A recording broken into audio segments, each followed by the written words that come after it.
¿Qué tal amigos? ¿Cómo están? Bienvenidos a su canal Pedacitos de Fe, de mi fe católica. En este video voy a tratar un tema algo complicado. Si al tema de los grupos en la iglesia le di vueltas y tardé en subirlo, este mucho más, ya que voy a tratar el tema de los sacerdotes. ¿Son buenos? ¿Son malos? ¿Regular? ¿Cómo son? ¿Y qué debemos hacer nosotros como laicos por ellos? Bueno, pues entonces, sin más, comenzamos. Como siempre, muchas gracias a las personas que se han suscrito al canal, que le dan like a los videos, me ayudan muchísimo. Ahí vamos lento, muy lento, pero paso a pasito vamos creciendo.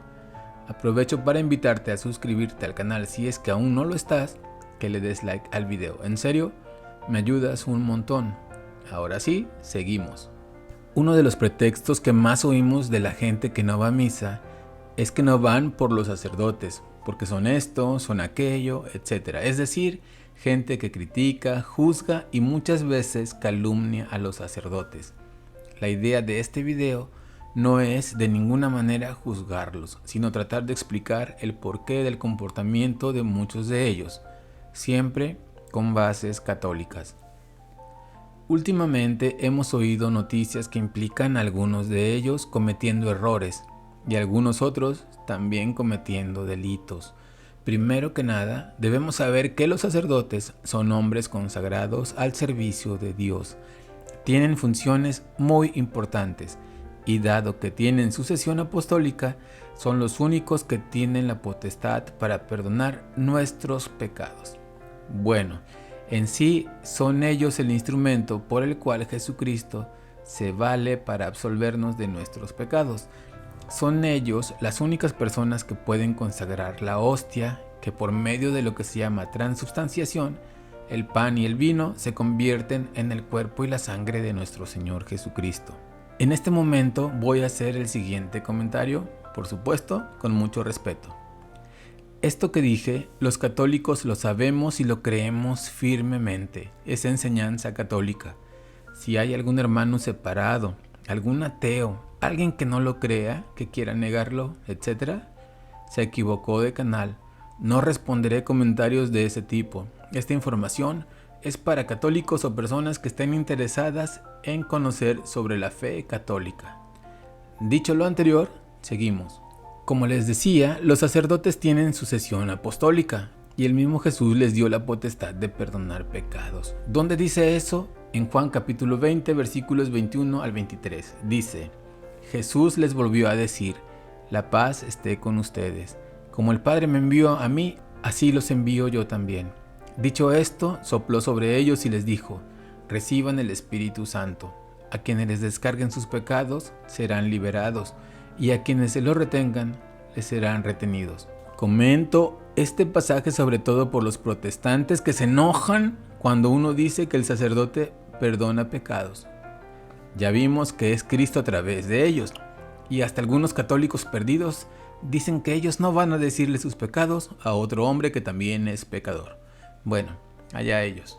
Cabe mencionar que el sacerdocio es una vocación. No se le impone a nadie, es una elección que muchas veces responde al llamado de Dios y desafortunadamente otras veces es por confusión o peor aún por alguna decepción de algo o de alguien. ¿Por qué digo que el sacerdocio es una vocación y que no se le impone a nadie?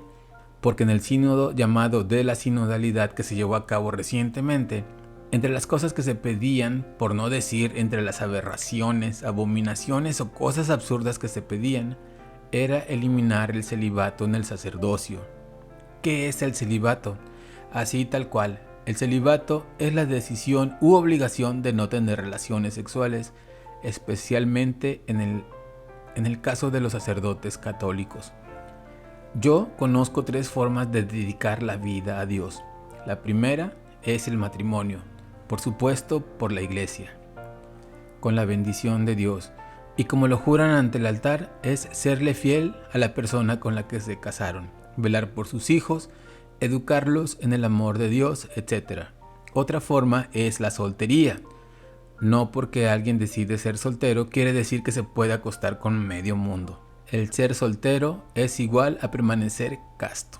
Y la tercera, en mi personal punto de vista, la más hermosa, es el sacerdocio. Es dedicar la vida a Dios. Son nombres consagrados, que quiere decir apartados. Desafortunadamente hay sacerdotes que no lo ven así. Y peor aún, es que algunos de nosotros los hemos oído decir: en la iglesia soy sacerdote, pero acá afuera soy hombre. No, no, no y no. Con la pena, el sacerdote lo es siempre.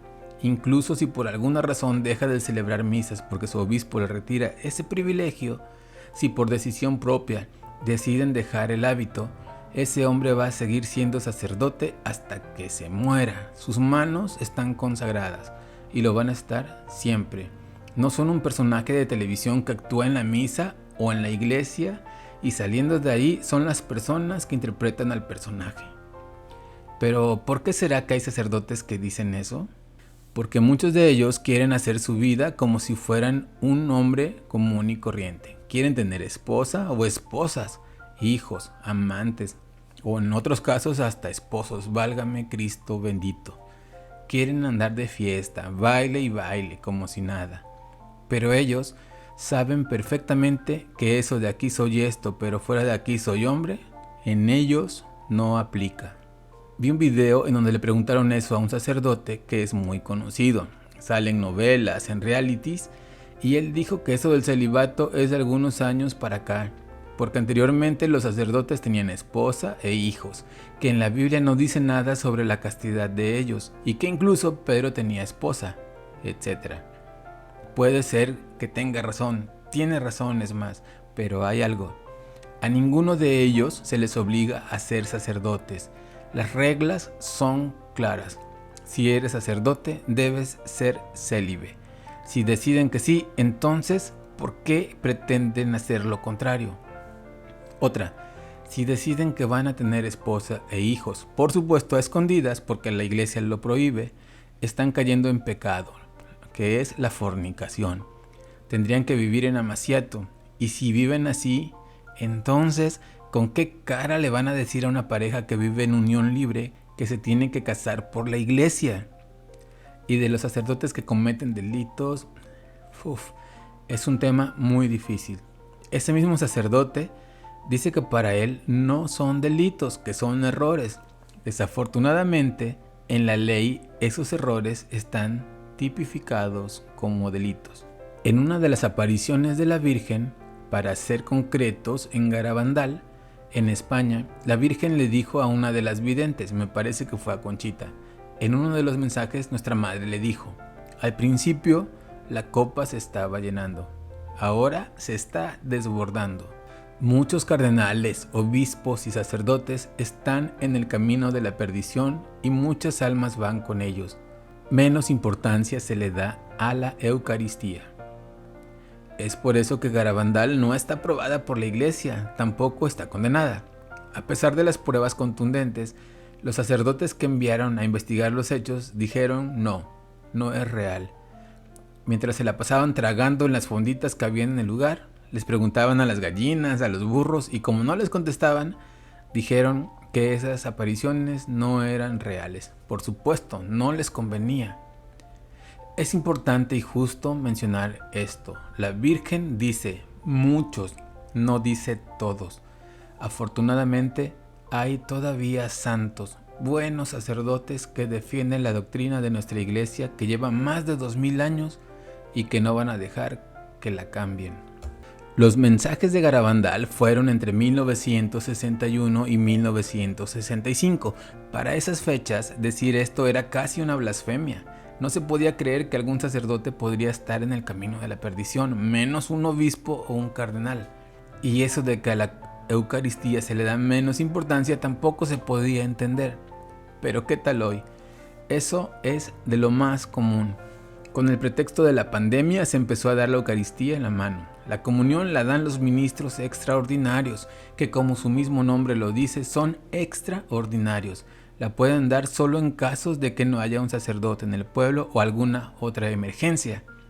Y no porque el sacerdote tenga flojera, y mientras los ministros, hombres y mujeres, válgame Cristo bendito, Mientras ellos están dando la comunión, el sacerdote está sentado en su silla viendo nada más. ¿Estará enfermo? ¿Le dolerá la rodilla? ¿O es simplemente porque no tiene ganas de estar parado? En otra aparición, esta en la Salette, Francia, la Virgen nos da un tip del por qué puede ser que los sacerdotes cometan esos errores, como dice el famoso sacerdote. Fueron 33 mensajes y el segundo dice: los jefes, los conductores del pueblo de Dios han descuidado la oración y la penitencia, y el demonio ha oscurecido sus inteligencias. Se han convertido en esas estrellas errantes que el viejo diablo arrastrará con su cola para hacerlos perecer. Como les dije, gracias a Dios tenemos todavía sacerdotes santos que vigilan y enseñan la doctrina como es. Uno de ellos dice que en efecto, muchas cosas de las que están pasando es porque los sacerdotes no hacen oración. ¿Y cuál es el motivo de que no hagan oración? Porque se la pasan en reuniones con los diferentes grupos de su iglesia. Como vimos en el video anterior, muchas de esas reuniones son más para socializar que para ver cosas concernientes a la fe. Se la pasan viendo cosas administrativas y de la oración ni se acuerdan. Menos rezan el rosario y mucho menos les gusta confesar. Repito, aclaro y recalco porque es justo y necesario. No todos los sacerdotes hacen esto. Hay unos que son buenos y santos.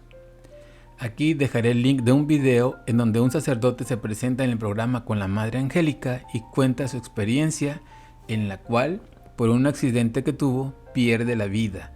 Y en su juicio ante Jesús y nuestra Madre Santísima, la sentencia fue el infierno. Imagínense, un sacerdote que se va al infierno, pero que gracias al amor de nuestra Madre, la Virgen María, le dan otra oportunidad para poder regresar y enmendar su camino y para dar testimonio de lo que pasó. Lo que el sacerdote narra es similar o si no es casi lo mismo que yo estoy mencionando, por lo que con esto digo que no son invenciones mías, sino más bien cosas reales. Ahora, ¿qué debemos hacer nosotros los laicos, los fieles? ¿Debemos juzgarlos, condenarlos, despreciarlos? Hay quien sí lo hace. Solo hay que recordarles algo. Con el mismo rigor que juzgamos, es con el mismo rigor que nos van a juzgar a nosotros, y no los hombres, sino Dios. Es cierto, hay algunos sacerdotes que se equivocan, pero nosotros debemos ponerlos en nuestras oraciones, debemos pedir por ellos. Son nuestros hermanos en Cristo, y como hermanos debemos pedir por su salvación. Ellos son tentados todo el tiempo por el demonio para hacerlos caer. Debemos nosotros pedir que ellos tengan la fortaleza en el momento que son tentados para decir no al enemigo, que se mantengan firmes en la fe y que sean buenos pastores que nos guíen por el camino que nos lleva a Dios. Ellos, al igual que los apóstoles, dejan sus familias, su casa, para formarse como sacerdotes, para aprender, para dar su vida por Dios. Nosotros, los fieles, somos lo más cercano que tienen. Señoras, respeten a su sacerdote, no lo anden abrazando, besando, y menos le hablen de tú, y mucho menos delante de la gente. Recuerden que si por culpa de ustedes ellos cometen pecado, ustedes pagarán al doble por hacer caer a un consagrado. Dice Jesús en Lucas capítulo 17 versículo 2. Es imposible que no haya escándalos y caídas, pero pobre al que hace caer a los demás. Mejor sería que lo arrojaran al mar con una piedra de molino atada al cuello, antes que hacer caer a uno de estos pequeños. Lo he dicho en varios de los videos. Tenemos que orar, orar y orar, porque muy pronto ya no tendremos la bendición de tener a Jesús en la Eucaristía. Muy pronto la iglesia ya no será como la conocemos. De esto hablaré en el próximo video y abundaré más sobre el tema de los sacerdotes y de cómo el mal se ha infiltrado en la iglesia para hacerla desaparecer. Pero dijo Jesús, nos dio la promesa de que las puertas del infierno no prevalecerán sobre ella. Así es que incluyamos en nuestras oraciones a los sacerdotes, obispos, cardenales, al Papa, a las hermanas consagradas, a los monjes y diáconos. Bueno, ahora sí, hasta aquí llego. Muchas gracias Nos vemos en el próximo video. Que nuestra Madre Santísima nos cubra con su manto sagrado, que Jesucristo nos cubra con su sangre preciosa y que nuestro Padre Dios nos bendiga a todos. Adiós.